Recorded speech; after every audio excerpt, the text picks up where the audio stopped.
Hello, hello, welcome. Hi, Eliza, Sophia, Anya, or Anya. I hope I'm saying that okay. And welcome to our Heart Wisdom panel for Women's History Month. I'm so excited to be joined by two amazing, amazing books that save lives authors that I haven't seen in a couple years. And we have Marita Golden here. Hi, Marita. And we also have Marlene Wagman-Geller. And Marita's book, How to Become a Black Writer, or her latest book, I should say, which came out about a year ago, um, is really an amazing, I think you said literary memoir, right, Marita? Is that how you, yeah. Yeah. And It's I'll have, oh, sorry, go ahead. no, it's a literary memoir. And one of the things that I also wanted to say while we were introducing Marita is that she has her own day. I loved that, Marita, that you have your own day that was declared in Washington to celebrate you. And I think that that's huge. So Are you just, yeah, serious? absolutely. Maybe she'll tell us when we do our official introductions. Wow. Maybe she'll tell us a little more. But before we do that, let me just say hi to Marlene as well. Hi, Marlene. Hey, Sherry. You have another book that just came out, you said last week, right? Yes. Fortunes and Fates, The Untold Stories of the World's Richest Women. Is that right? Well, it's just called The World's Richest Woman. Oh, okay, great, great. So why don't we start with Marita? And hi, Duncan, good to see you. Welcome. Marita, why don't we start with you and have you introduce yourself, tell us about your work. If you want to tell us how you got a day that's dedicated to you in Washington, we'd all love to Really? hear. We'd love to hear. Well, I have a publishing career of actually 40 years. I started writing when I was two, right? So, I have a very supportive network of friends here in Washington, D.C., and they surprised me in the same year that was the 40th anniversary year of my publishing books with a Marita Golden Day. They got the city, the mayor of Washington and the people in Prince George's County where I live to declare it Marita Golden Day. And I was honored for my books and also for my literary activism. I'm the co-founder of the Zora Neale Hurston Richard Wright Foundation, which is now 35 years old. And it was a wonderful surprise. It was an intimate affair at the main library in Washington, D.C. on December 7th, 2 years ago. And people who I had taught, people who I had mentored, fellow Wow. writers, uh, said wonderful things about me. And I got my flowers. Literally, I got my flowers. And so it was just wonderful. And one of the most moving parts of the day of the program was when a fellow writer who is a playwright dramatized a portion of the book, The Strong Black Woman, which I also worked on with Brenda. There's a section in that book where I speak in the voice of Fannie Lou Hamer, Harriet Tubman, and Rosa Parks. I gave myself permission to channel them and to speak in their voices as if they could speak not only about their triumphs, but about their pain. And this, my fellow writer, Pamela Woolford, sat before us on a chair and she basically channeled the voice and spirit of Harriet Tubman from the book. And it was just brought me to tears. And actually, she and her mother have taken that portion of the book and made it into a play, which they have presented, around the area. So it was a beautiful, beautiful day. And I had decided that no matter what happened, uh, I was going to celebrate myself that year, the 40th anniversary of the publication of my first book. So I did certain things myself, online just to celebrate me. But this was a complete surprise. So I think I really believe in, claiming what you want, Hmm. speaking what you want. So that's that. Well, I love that, I love that so much. And thank you for sharing a little bit more about it with us. It's such a beautiful thing to hear about that surprise celebration that you obviously so very much deserve. And feel free, is there anything that you want to share with us about your current work or, what you're focused on right now? Well, right now, because we're all in this very, very difficult time, and it's interesting, I read an article in the paper yesterday where psychiatrists now have a name for what we're all experiencing, for what many of us, I Yeah. won't say the whole country, but many of us, and it's called political depression. And it's a thing. It's a real psychosis that many of us are struggling with. And I decided at the beginning of this year that no matter who was in office, what was happening in the world, I was going to be joyful. And my operating word was going to be joy.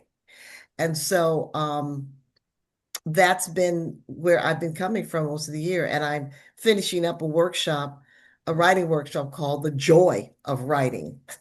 And I've been doing some joyful, non-stressful things in that class. So that's kind of where I'm at right now. Marita, I love that. I've often hear the phrase, joy as resistance right now, and I think we need every bit of joy that we can get, right, in the midst of, especially now. I hadn't heard that expression, political depression, but I can see, it feels apt. So thank you so much. And we're excited to hear more from you as the hour goes on. I just wanted to jump in. First of all, I think what an accomplishment to have a day named after you. It's one thing to celebrate yourself, but when it's public acclaim, I mean, that's just a wonderful tribute. And you mentioned Fannie Lou Hamer. Brenda and I are both big Fannie Lou Hamer fans. I wrote about her in one of my books, and she was just such a remarkable woman. And I Yeah. loved when you said that you gave them the voice. So you sort of posthumously, they were able to speak once more. And then one other thing I wanted to say about your workshop of the joy of writing, because I think it was Mark Twain who said, oh, writing's no big deal. All you have to do is sit at your typewriter and open a vein. Exactly. So, it's always the yin and the yang. So I like that you tapped into the joy because, there is the underbelly, but I'm very impressed with you. That's all I can say. Thank Well, you. Marlene, we'd love to hear for you. Like, so obviously, you just said your book just came out last week. So huge book launch. Congratulations. And yeah, what do you want to share with us about your work? I know this is not your first book. You've had many books where you've written about all kinds of women, but what do you want to share with us? Well, I can't share about a day dedicated to me, but how many people can? Well, the newest book that I have is called The World's Richest Woman. And I think this was Brenda's idea. Brenda has wonderful ideas, our fearless leader, Brenda. We all love her. And basically, it was piggybacking on my former book, which was Woman of Means. The only difference is Woman of Means showcased the world's wealthiest woman, but they all had Schadenfreude at the end. So their great wealth was not commensurate with joy. It was almost all the unhappiness that money could buy. However, the newest book, The World's Wealthiest Woman, it is sort of like an amalgam of the two because it shows both the one who succeeded with their money and those who did not. And one of the things I loved about the book is, that magazine, Biography magazine, its tagline is because every life has a story. And these are really storied stories. So it was really fascinating to, look at, they put the extra before the word extraordinary. So it was really a labor of love to do research on them because they not only are they fascinating biographies, they also open up so many sociological, points of view. So they were both, very much labors of love, both the books. I love how you really bring their lives to life, their stories to life. And the Well, photographs are amazing. I was really surprised to see such amazing, beautiful photographs included. I was happy to do the photographs. And, one of the things I tried to do in the book is not make it like an encyclopedia. I tried to make it sort of like a fun read because, people read partially. I know for myself, I read for escapism. When I was in university, I had to read for, for all extra reasons. But, I do try to do a lighthearted look at serious subjects. Yeah, I love it. Well, we're lucky to have Brenda here, who is one of the co-publishers, along with Duncan, of Books That Save Lives. And Brenda, I love how you always give us a little bit of your own women's history or your own history of the authors. Whatever you want to share, we'd love to hear. Oh, yes. I was just thinking about how delightful it is that we're celebrating and honoring Women's History Month with like, the different sides of women. There's Fannie Lou Hamer, who is probably my ultimate shero. And then there's like the eccentrics in Marlene's books and in her brand new book, The World's Wealthiest Women. And I just think that women have many, many facets, and in their books, like they cover almost all of them, the whole gamut. And yeah, that like, so women's history is serious and important, but it also should be fun and should be joyful, and is.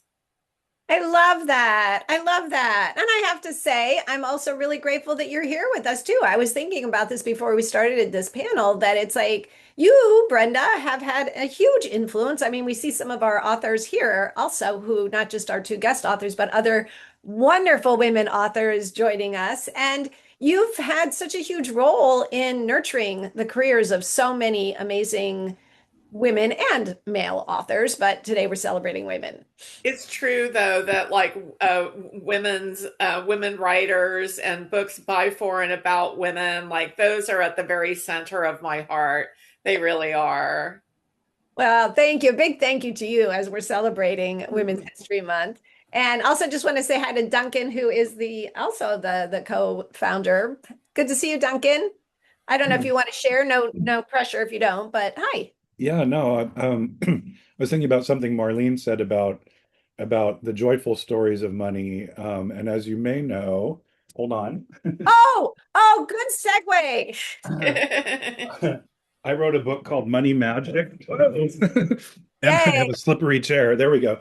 Money Magic, easy and surprising ways to not be broke.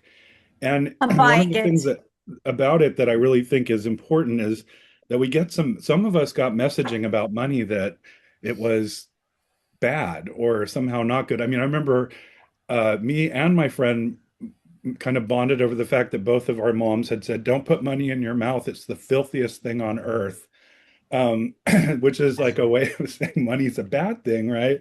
But it's not. I mean, it's a way for us to be able to be writers, for us to be able to celebrate other writers by paying them, or, I mean, buying their books.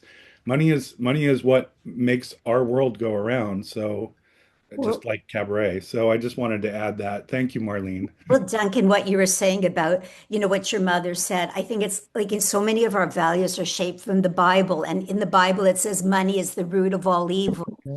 And then we had, or the other proverb, it's easier for camel to get through the eye of a needle than for rich man to enter the kingdom of heaven. So I think biblically we've been conditioned to, but in a sense, it's the lack of money is also the root of all evil because, I Yeah, mean, I've the been there and exact it's quote not is that the pretty. love of money is the root of all evil. So if we love money more than we love each other, then yes, it's a Mhm. bad thing. But if we see our money as a tool to share with others, to make our way through the world and do the things we want to do, that's how I feel about it. Sorry, and if I Yeah. And interrupted, I'm and I sorry. think for women wanting, just saying, I want money, I want to be rich is like revolutionary. And I was reading something recently about how, like, a lot of times when you're involved in say, in a spiritual movement or religious movement, there's this dichotomy between can I want money, can I want to be rich and be spiritual? Yeah. Like one cancels the other out. So we've inherited so many toxic, misleading stories about money um, that have really, really given us a lot to overcome. That's Right. Well, like what Marita just said, there's a very interesting correlation between women and money because traditionally, because women couldn't own their own businesses, the only way to get I'm sorry, the only way to get money is either be born to it, it's called the Lucky Sperm Club, or it can be married to it. So I think it's very revolutionary because Virginia Woolf said, in order to write, a woman has to have money and a room of her own because they do, as Duncan was saying, they go hand in hand. And what I tried to do in The World's Wealthiest Woman, I tried to make it not just the heiresses, but the self-made woman, like the Gilded Age woman. One of them, like if you watch the Gilded Age on TV, you see the Rothschilds and you see the Vanderbilts and the Carnegies. But there was one woman, Hetty Green, and she walked toe to toe with the robber barons. I mean, she was so wealthy when New York had the Depression of the 1800s.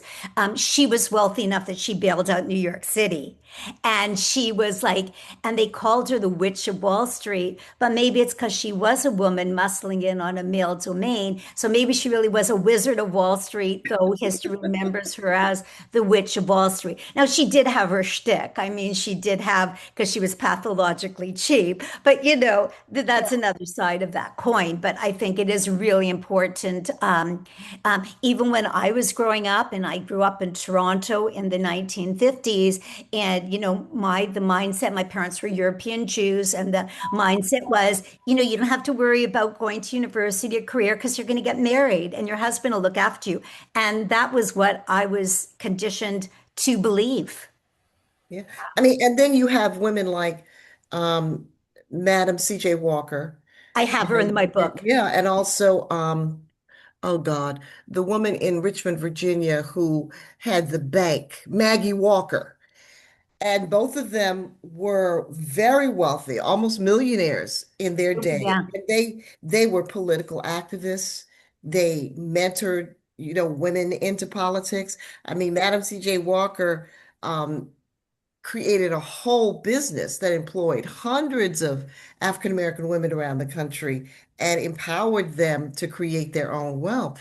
And I love, for example, talk about rich women like the former Mrs. Bezos, who is now giving away money as fast as she can, who's giving away money. I wish she had my address.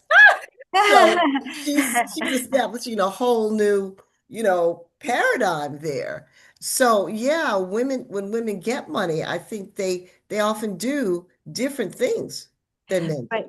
Like Madam Walker, she was just amazing because she was the daughter. She was of slaves.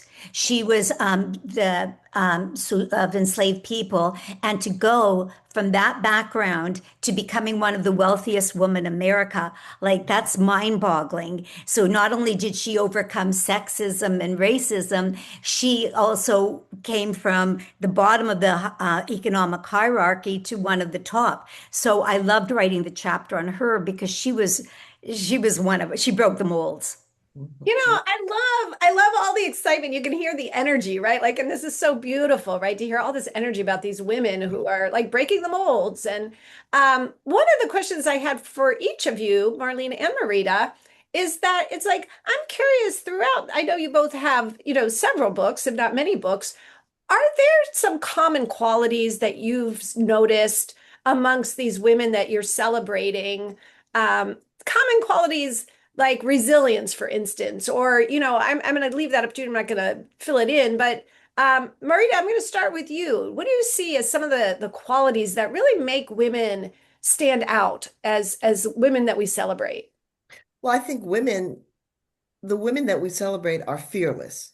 Oh, They're badasses, and they don't hew to any traditional notion of what a woman should do, what a woman should be. They do what the situation calls for. It was a real pleasure when I was writing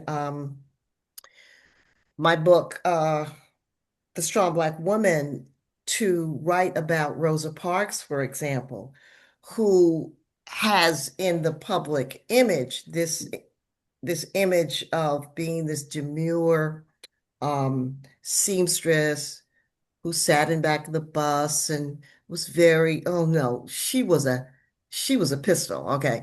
Her father used to sit on the front porch with a gun to protect the family from the Ku Klux Klan.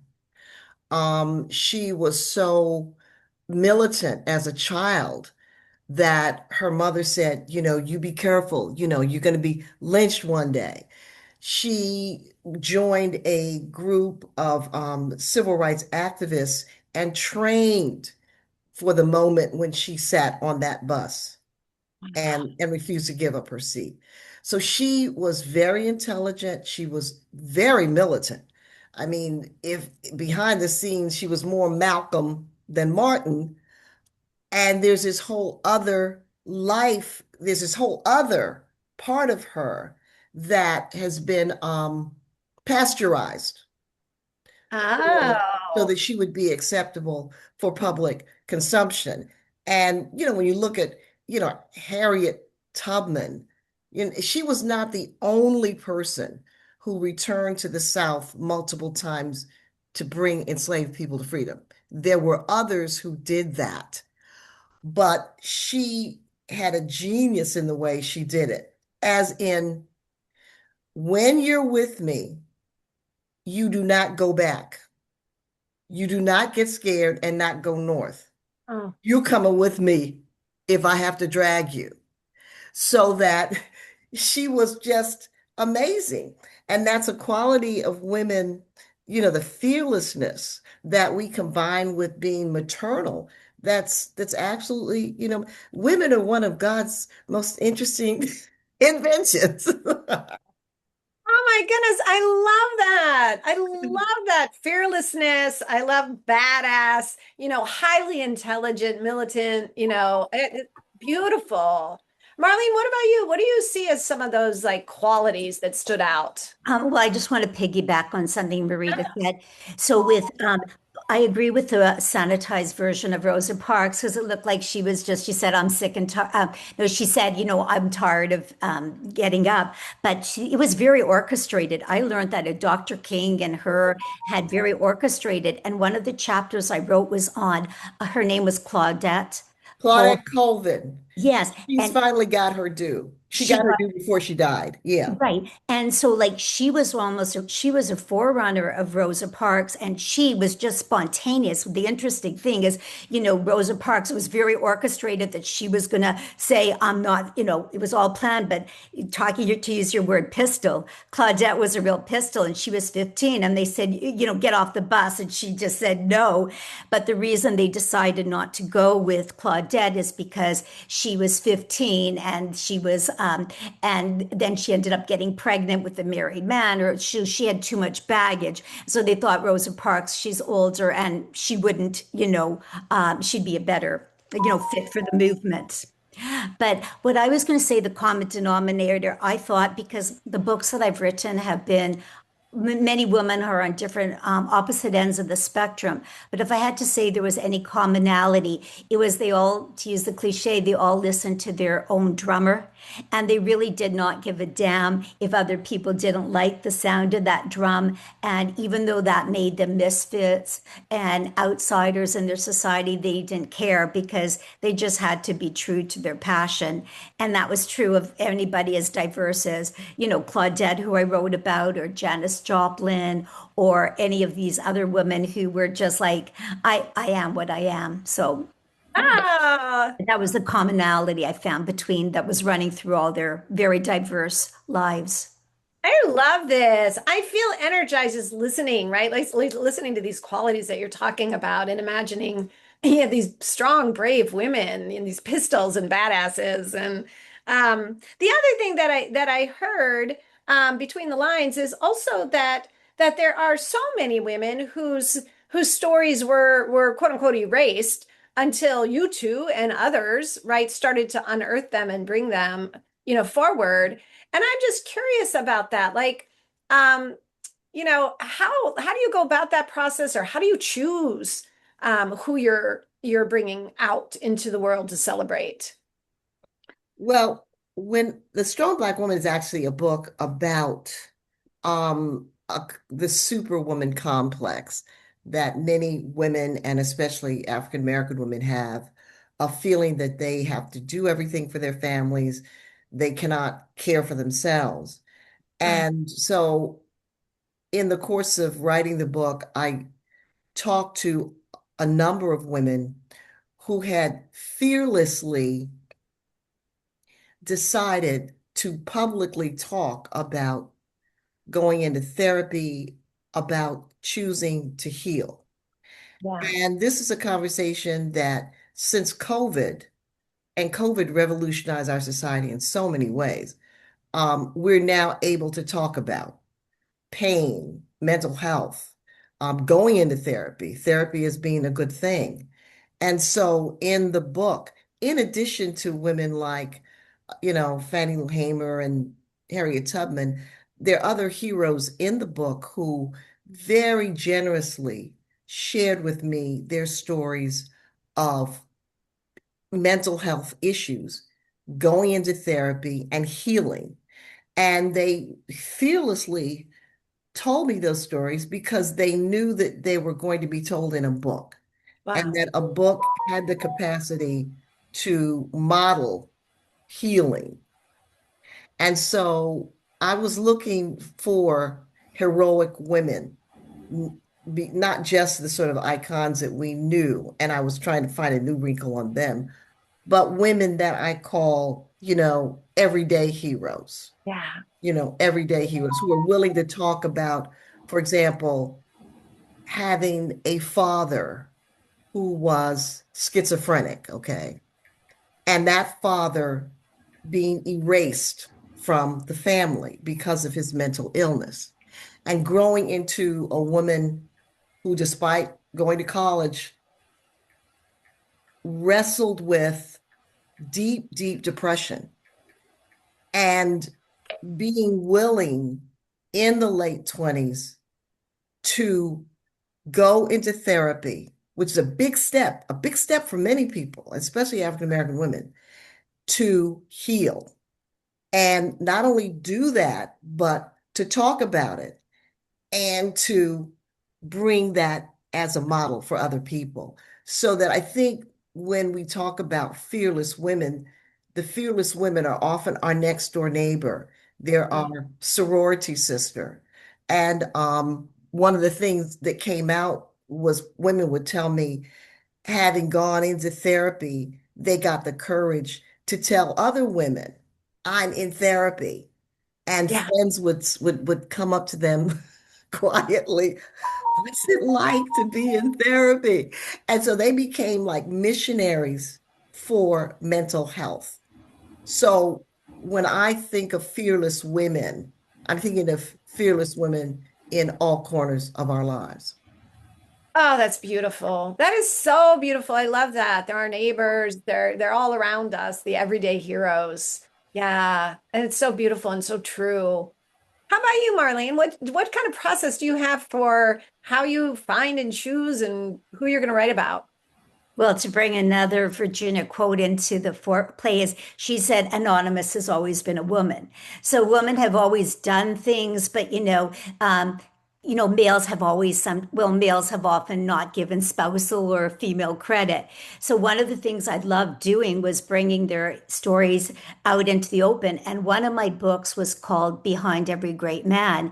And that was sort of the premise of the book, because we all know who Mrs. Einstein is or Mrs. Gandhi. No, sorry. We all know who, Einstein is or Gandhi or Karl Marx, but we don't know anything about Mrs. Marx or Mrs. Gandhi or Mrs. Einstein. So I took 25 women. They were completely obliterated. I can't talk. They were completely obliterated by history, but yet they were fascinating in their own right. Like one was Mrs. Einstein when he was married to his first wife, who was brilliant because she had gone to Zurich's Polytech, which is one of the hardest universities.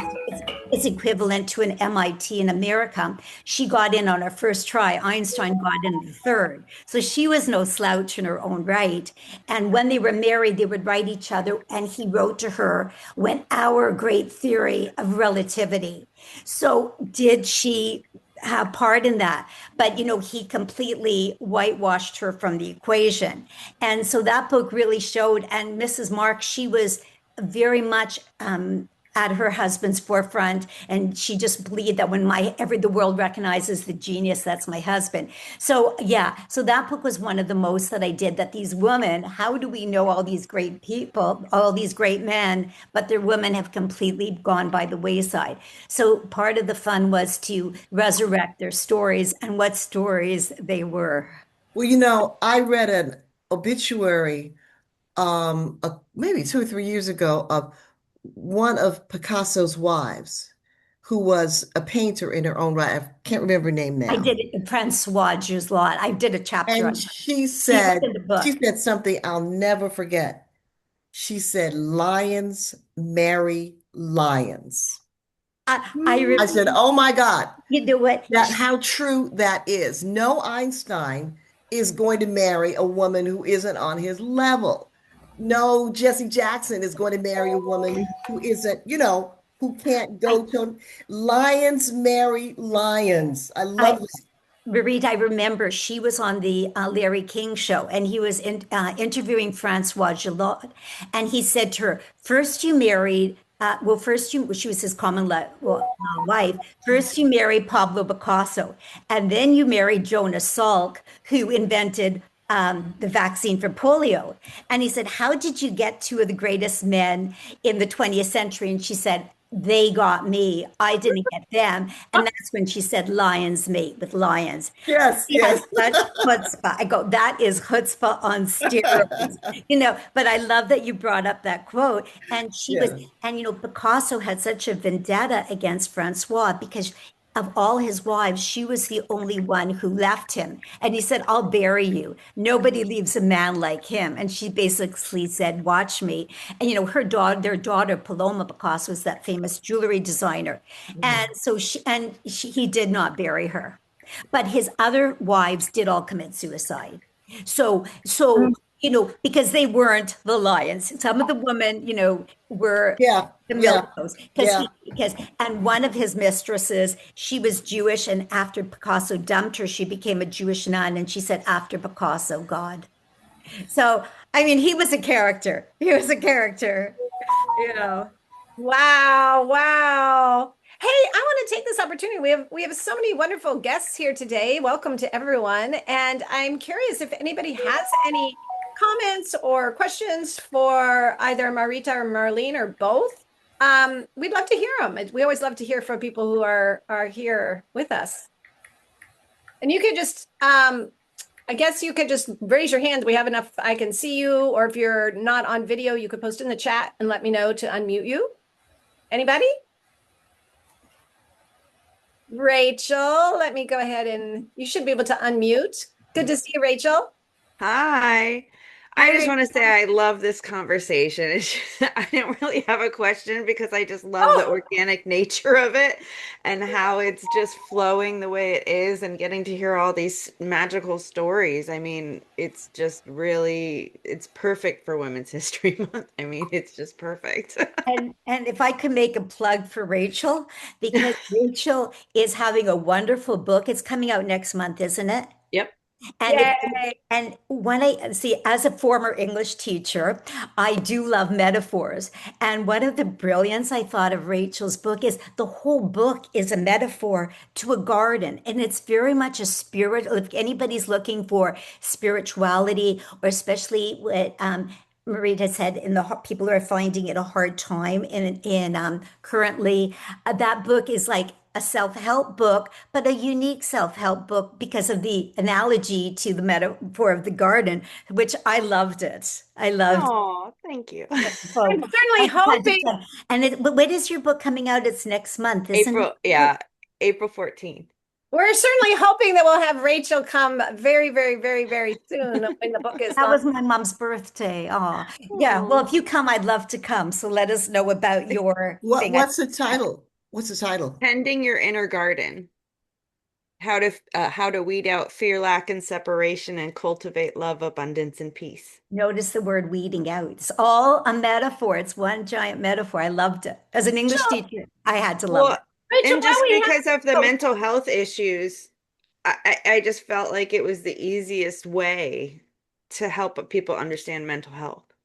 Right. And it wasn't preachy. It No. wasn't like, do, because I don't like the self-help books that preach, do this, do that. Like there's a blueprint. There isn't a blueprint, but yours was you make the seeds and the sunshine. You know, it was like a poem. I loved it. well, we definitely want to have Rachel hopefully next month. So Yes. We'll see great. That you, was, Rachel. and Rachel, while we have you, while you're here unmuted, and I don't mean to put you on the spot, but do you have, I mean, is there a woman in your own life that you just wanted to shout out, celebrate? One of the, as Marita said, an everyday hero. Well, honestly, it's the authors. It's the Oh, women authors who write. I don't have any particular one because, and Brenda knows this about me. I love writing endorsements because I love reading the books. I love the stories, and I can truly find something so inspiring and powerful, no matter what genre it is, whether it's the creativity, the encouragement, the resilience, the the badassery, it doesn't matter. I love it. It Uh, just it all inspires me. I mean, Ra- I Rachel, I have a think question. oh, When you okay. say you write endorsements, do you mean reviews?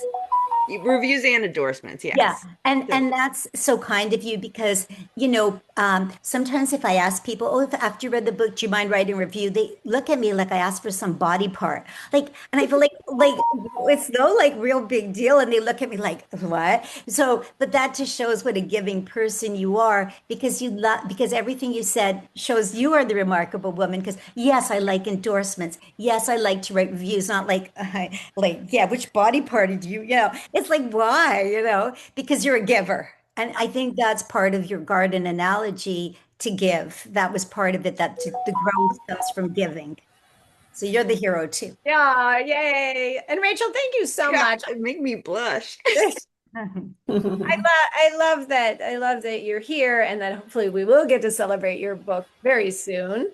I'm Well, just I curious. just want to thank you. Oh, I mean, this is just beautiful, and it really is. aw, I just think it's a wonderful gathering.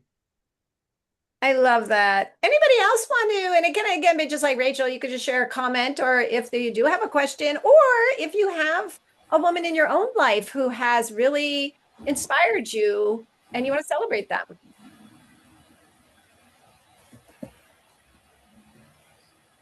Macklin. Macklin, hi, dear. Yeah.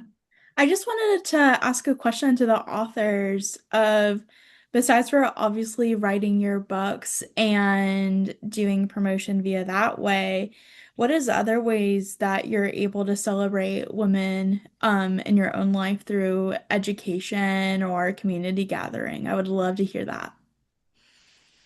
Great question, Macklin. Thank you. Well, I'm a big networker. And so I have in my life numerous women's groups that I'm part of, and usually I'm the instigator of them. There's a group of Black women writers who all live in the DMV, and we get together quarterly. Then there's a smaller group of that group. We get together.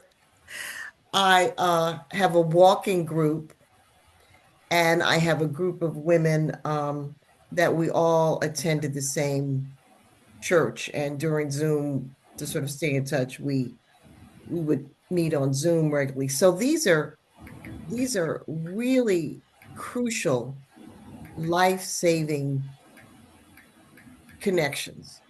Um, and we are sister friends. We can talk about anything. And it's like a B12 shot, when I'm around them. And I really feel the need to be part of of groups like that. Um, my cousin jokes, she says, well, no matter what situation you're in, Marita, I know you're going to start a group. Oh, And she's right.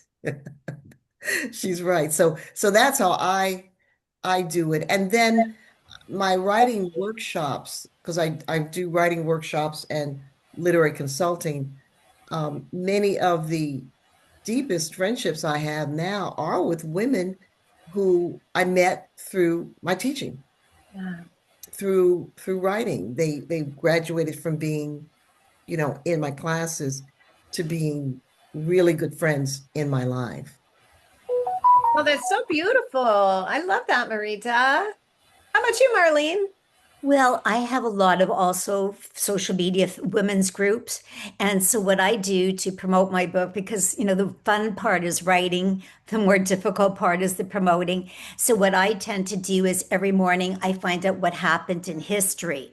And so for example, if it was let's say it was Fannie Lou Hamer who said if it was her birthday or the anniversary of her death. So I wrote a chapter on her. So I have several women's groups. So I would post her chapter with a link to read about her biography. And in that way, I get to share the woman that I admired and I put out in my book. And then on the same token, I get to learn about their posts and what's important to other women too. So that's basically, I mean, when I was teaching, I was always advocating for the girls. You don't just have to be Mrs. Because I taught at a school at the board of Tijuana and San Diego. So a lot of the girls were, we want to get married, da, da, da, or, and so I tried to say, all marriages are happy. All weddings are happy, all marriages aren't. And so, you do have to try to, if it doesn't work out, we always have to have a plan B in life. So I always try, I don't know if they listen to me, God knows, but I always tried to teach them, do the plan B, you do what you can. So, to put that little seed, as Rachel had said in her book, always plant the seeds.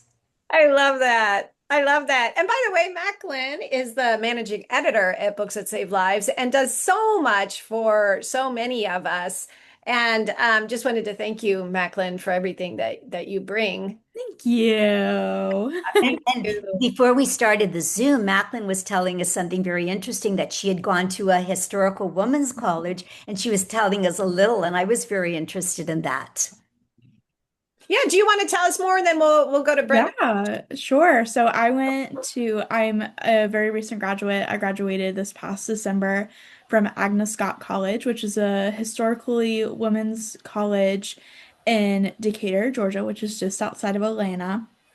And one of the reasons why I really wanted to go there was because of its inclusiveness, obviously, of women, but also those of the LGBTQ plus community. And that is something that I really wanted because I knew that that would help impact my course of study as well. So, surprisingly to no one here, I was an English literature major. And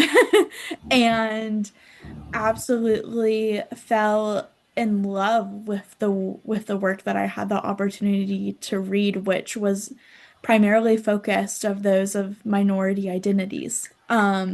So there was we were always reading and studying those who maybe did not have the opportunities for their works to be shared on the same level because they were not men, specifically white men. So a lot of my time and study was also dedicated to researching why this was happening, as well as how what had been done within these intercultural communities on promotion and how these books had value to these communities as well. So that was one of the biggest takeaways that I could have ever gotten from my higher education was being able to help support those, especially those within minority identities of promoting their books and materials and how to like make the world a little bit better and sharing the value of these books as well. So yeah. Oh, thank you for sharing that. And oh my gosh, how perfect that you're, playing such a large role at Books That Save Lives and bringing those values. I love that. Thank you. Thank you. Yeah. Ms. Brenda, did you have something you wanted to share or ask? I did. I wanted to share, like, give a shout out to a couple of personal sheroes of mine. One was my first grade teacher, Mrs. Gammon. But my mom told me her first name was Evelyn Gammon. And she was a remarkable woman. I mean, first of all, she was teaching the first grade in a little, tiny little town in West Virginia.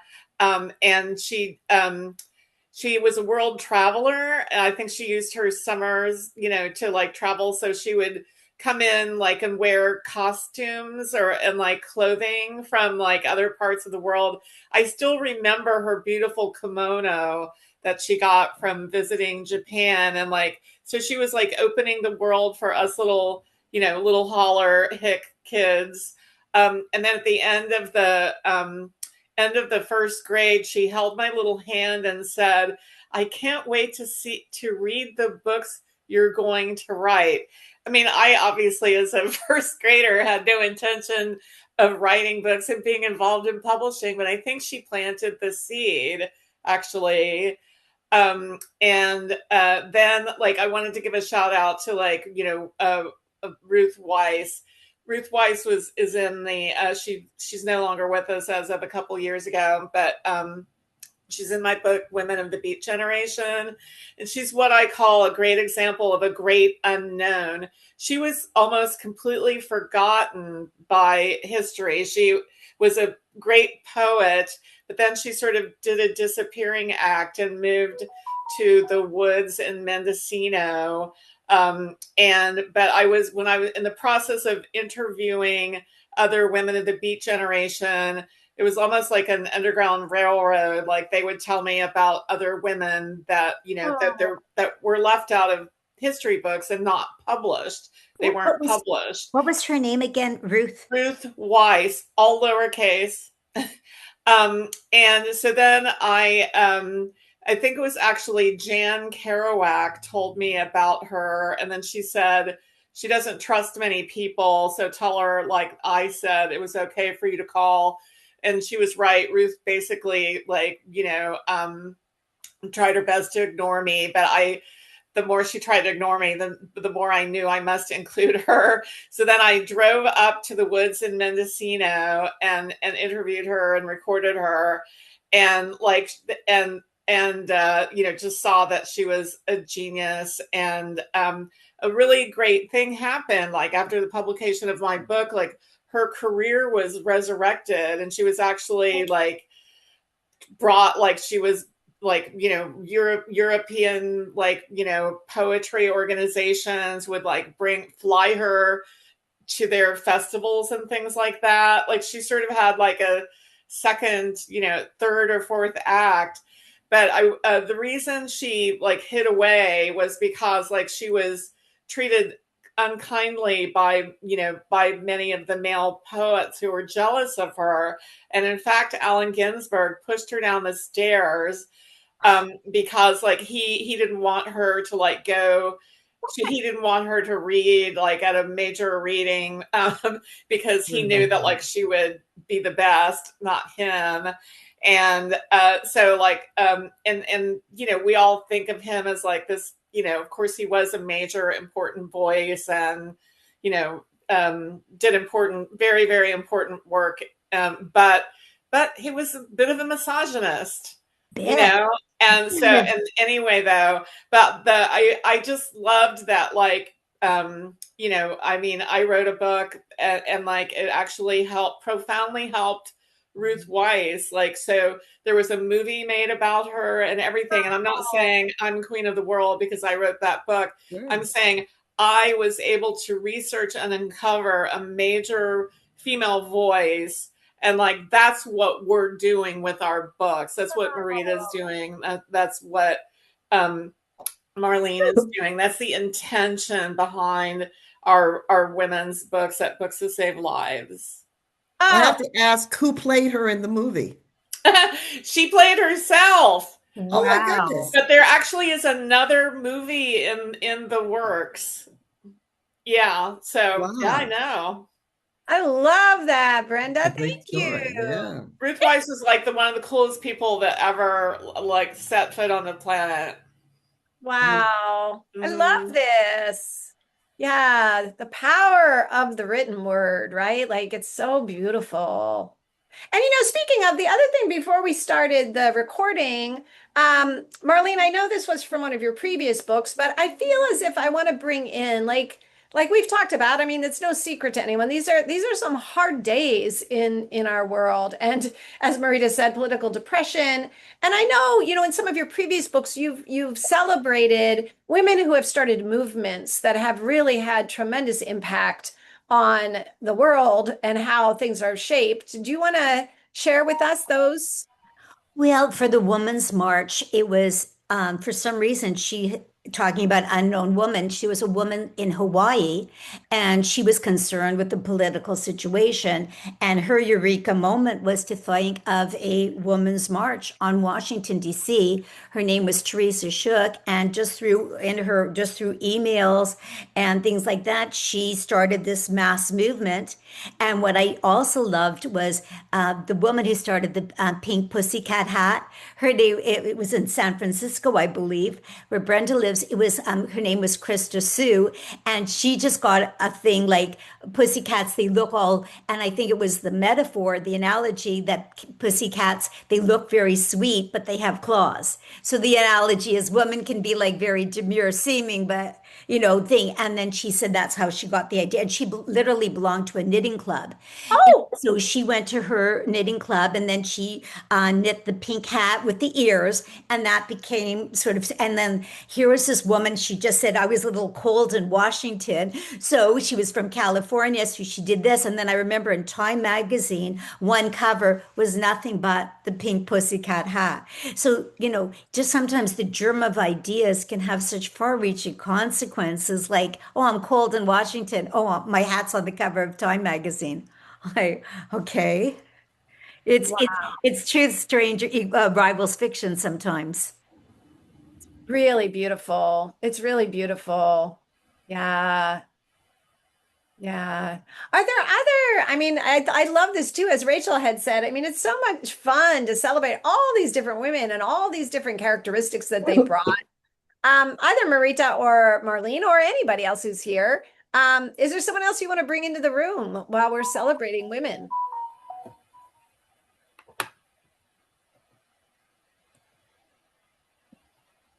It's like when I was teaching, I'd see any questions like, I it is I like, know. Well, I'll jump in because it's like one of the women that has literally changed the course of my life is my spiritual teacher. And I have so much respect for she does a lot of work. She's many, many books. One of them, though, that a lot of therapists use is called There's Nothing Wrong with You. And a lot of her work is this foundation of really helping people to see their own goodness and joy and beauty that's inside of them that has gotten covered over by so much conditioning in the world or so much, that people have had to survive. And I see her as one of the unsung heroes of the world. She has really just done amazing work, just bringing people to the awareness of like, I don't have to believe this. I don't even have to believe all that like negative looping that, has come into my consciousness through conditioning. Brenda, jump on in. I wanted to say that we have amongst us a woman who I believe received an award recently for her awesomeness. That's Karen Casey. Karen, Karen, can you unmute yourself and tell us about the award that you got? Because I was so happy about that and well deserved. tell us, Karen, you're unmuted. I'm unmuted, but I'm not sure I know what you're referring It to. was there was you received an award, and I think it happened last year, and you went, there was going to be a ceremony. Oh, that's right. I received I do lectures all the time throughout the Twin Cities and I have throughout the country and other places too. When I was a younger woman, I'm now 86, so I'm doing less of that. But I received this big award at one of these treatment centers where I speak regularly. and they renamed the chapel the Karen Casey Chapel. Oh, wow, Aw. that's And, great. it was so moving. I was just so taken aback by that, because I didn't expect it, and I just I feel kind of brain dead today, I'm sorry to say. So when you were asking for questions of these two superb authors, I'm sorry I couldn't even come up with a good question to ask.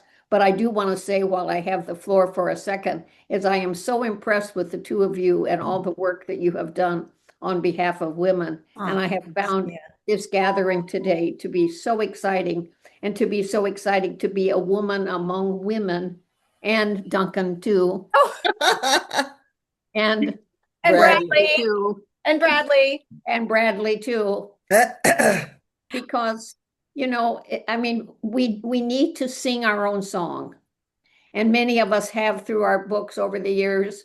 And the very first book I ever wrote, which was published 45 years ago, was a book for women, and it was Each Day a New Beginning, Daily Meditations for Women in Recovery, because I'm a woman who will celebrate 50 years in Alcoholics Anonymous come May. Wow. So, You're it's amazing, like, Karen. it's, You're well, you're a really inspirational person. I'm so glad you were called out to speak to meet us. well, it's like we've all brought something to the table, or we wouldn't be here. Mhm. And Brenda has made it possible for all of us to continue bringing something to the table, or we wouldn't be here. And I feel so grateful to Brenda that our paths crossed 45 years ago, or close to 45 years ago. And I'm so glad that they have continued to cross over these years, because I feel blessed to be part of this whole gathering, a part of this new endeavor of Brenda's. So Oh, thank you, Brenda. Sherry, is somebody in the audience called Jamie Lovett? Can you tell if she's there? I don't see a Jamie unless she's signed in under a different name. We don't No, have any Jamies here. Was there something you wanted to celebrate about Oh, Jamie? no, Jamie was here. I was going to introduce her, but if she's not there, it's Oh, okay. okay. Okay. We do have 3 minutes left. And I just want to, before we totally close out, there's still going to be space for people, but I wanted to take this moment to say also to Karen's point about this group, this gathering, books that save lives, all of you who are here. I mean, I feel like people showing up to share in community are also unsung heroes, because it's very easy to stay at home and I don't want to go. I don't have anything to say, or I don't need to, or whatever people's, feelings are. And I have been the recipient, thankfully, so many times of like having these beautiful people, all of you here, and whether share by voice, or you have your camera on, or you post in the chat, or you're just here sharing your energy, it really matters. And I feel like it's really important to say that, because we don't have to do great things. Who was it? Please, someone help me. Who was it that said we don't have to do great things, but we could do small things with great heart? I think it's Martin Luther King. That's a paraphrase. Was that him? I Okay, think it's yeah. Martin. Yeah. Mother Yeah. Teresa also Elizabeth, said it. yeah. And Elizabeth Barber has said she wanted to say something. Oh, Elizabeth, come on in. Hi, it looks like you're unmuted. Yeah, hi. So can you hear me now? Yes, absolutely. Good. Hi. So I would just like to, I look terrible today, so I'm not turning on my video, but I just wanted to say thank you for this wonderful opportunity to listen to you all. I got a phone call in the middle of it, unfortunately, but particular thanks to my friend Marlene Wagman-Geller, who I've never unfortunately met in person yet, but hope to one day. But so I got involved in this whole enterprise sort of most directly because my mother called me up one day and said I had to save her house. And that was one day 20 years ago. And I had been practicing law before that. So I bring that up because I became an overnight architectural historian, really having only gone to house walkthroughs and visits and sort of, historic house visits, that because I've always been interested in that. My mother used to take me to those things in childhood.